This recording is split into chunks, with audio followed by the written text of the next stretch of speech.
Искам да ви пожелая най-напред едно безпроблемно завършване и след това на всичките, кой колко може да победи.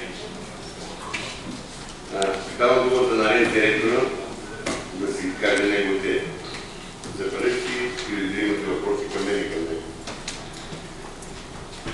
Аз ще стана понеже уважавам на същата залата.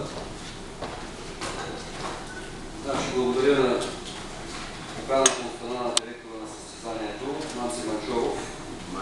Маню Манчоров, да му помогна в провеждане на същото. В общи линии, знаете много добре, работата на рез директора е да следи състезателната дейност на самото състезание като пакет от започването на състезанието до неговия финал. Така че първата ми молба, която имаме, нека да бъде един общ екип, защото всички сме вътре в играта и трябва да си помагаме. Винаги изникват състояния, в които трябва да се взимат бързи и сравнително адекватни решения. Никой не е презастрашен от грешки. Така че започвам брифинга с описание на трасето, което по принцип е заложено в допълнителния правилник. Трасето е с дължина 4600 метра, намира се на частни ведомствени път посока Мока Сарел.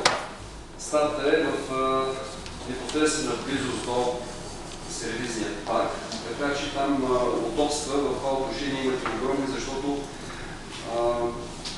основният човек, който ще бъде плътно, това ще бъде отговорника за връзка с състезателите в лицето на Стойко Плочев, който ще бъде човека, предавайки точна и ясна информация, течаща от старта към сервизният парк и обратно и всичко това, което касае вас.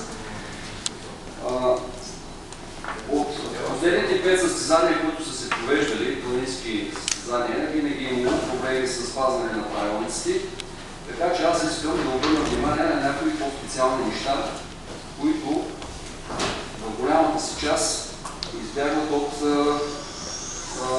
съзнанието на състезателите.